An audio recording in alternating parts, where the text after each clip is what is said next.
হারিয়ে নিল। সে বাবার দিকে তাকিয়ে বলল, বাবা, দাদু বলতেন না, সুযোগ পেলে নিজেকে প্রমাণ করতে হয়। আমি জানি আমি পারব, তুমি শুধু বিশ্বাস রাখো। ছেলের চোখের দিকে তাকিয়ে অসীম থমকে গেল। এমন দৃঢ়তা সে আগে কখনো দেখেনি। রবি আবার জেমস উইলিয়ামের দিকে ফিরল। স্যার, আমি কোনো ক্ষতি করব না। যদি না পারি, আমি সারা জীবন এই মিউজিয়ামে বিনা পয়সায় ঝাড়ু দেব। আর যদি পারি? জেমস উইলিয়াম এবার বেশ মজা পেলেন। তার ইগোতে একটু লেগেছিল, কিন্তু তিনি এই ছেলেটিকে অপদস্থ করার সুযোগ হাতছাড়া করতে চাইলেন না। তিনি পকেট থেকে চেক বই বের করলেন, খসখস করে কিছু লিখলেন, তারপর চেকটা উঁচিয়ে ধরলেন। শোন হিরো, যদি তুই এই সিন্দুক খুলতে পারিস মেশিন ছাড়া, শুধু হাত দিয়ে, তাহলে এই 1 কোটি টাকার চেক তোর। ক্যাশ দেব না, সোজা চেকে দেব। আর যদি না পারিস, তাহলে তোকে আর তোর বাবাকে কান ধরে মিউজিয়াম থেকে বের করে দেব। রাজি? 1 কোটি টাকা! অঙ্কটা শুনে অসীমের প্রায় বুক কেঁপে উঠল। কিন্তু রবি একটুও বিচলিত হল না।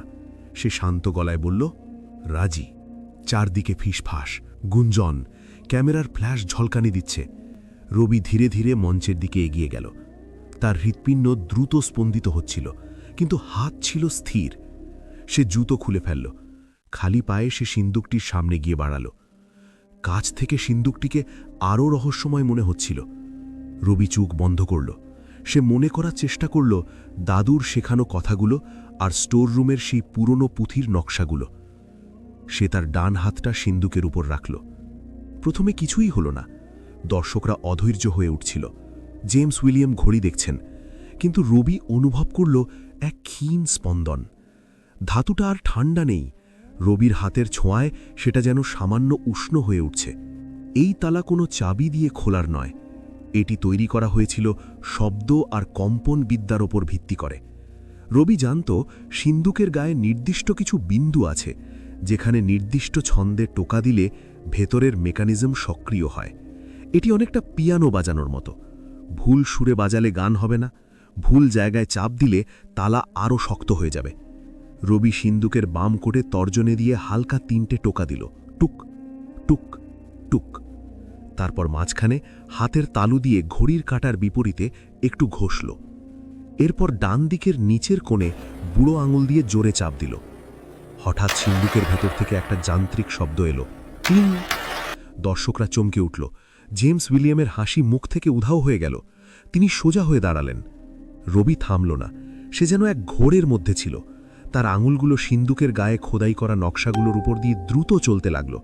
কখনো সে নকশাগুলো অনুসরণ করছে, কখনো বা নকশার বিপরীতে চাপ দিচ্ছে। সে সিন্দুকের সাথে কথা বলছিল, স্পর্শের ভাষায়।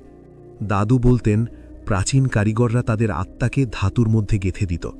রবি বিড়বিড় করে বলল, তোমরা শক্তি দিয়ে ভাঙতে চেয়েছ, তাই সে খোলেনি। আমি তাকে সম্মান জানাচ্ছি। প্রায় 10 মিনিট ধরে এই অদ্ভুত খেলা চলল। রবির কপালে বিন্দু বিন্দু ঘাম। হলরুমের এসি চলা সত্ত্বেও তার গরম লাগছে। শেষ পদক্ষেপ সিন্দুকের ঠিক মাঝখানে, যেখানে একটি সূর্যের মতো নকশা ছিল। রবি সেখানে তার 2 হাতের তালু রাখল। তারপর গভীর শ্বাস নিয়ে একসাথে চাপ দিল এবং মোচড় দিল। গুড়গুড় গুড়গুড়, খট খট খটাস। শব্দটা এত জোরে হলো যে মনে হলো যেন মিউজিয়ামের ছাদ কেঁপে উঠল। সিন্দুকের চারপাশের বাতাস যেন হঠাৎ ভারী হয়ে গেল। তারপর সবাইকে অবাক করে সেই নিরেট ধাতব ঢাকনাটি ধীরে ধীরে ওপরের দিকে উঠে আসতে শুরু করল। পুরো হল স্তব্ধ। কারো মুখে কোনো কথা নেই, এমনকি শ্বাস ফেলার শব্দও শোনা যাচ্ছে না। আমেরিকান টেকনিশিয়ান জেমস উইলিয়াম দৌড়ে এলেন। ডিরেক্টর সেনগুপ্ত এবং অন্য অফিসাররা হুমড়ি খেয়ে পড়লেন। সিন্দুকটি পুরোপুরি খুলে গেছে।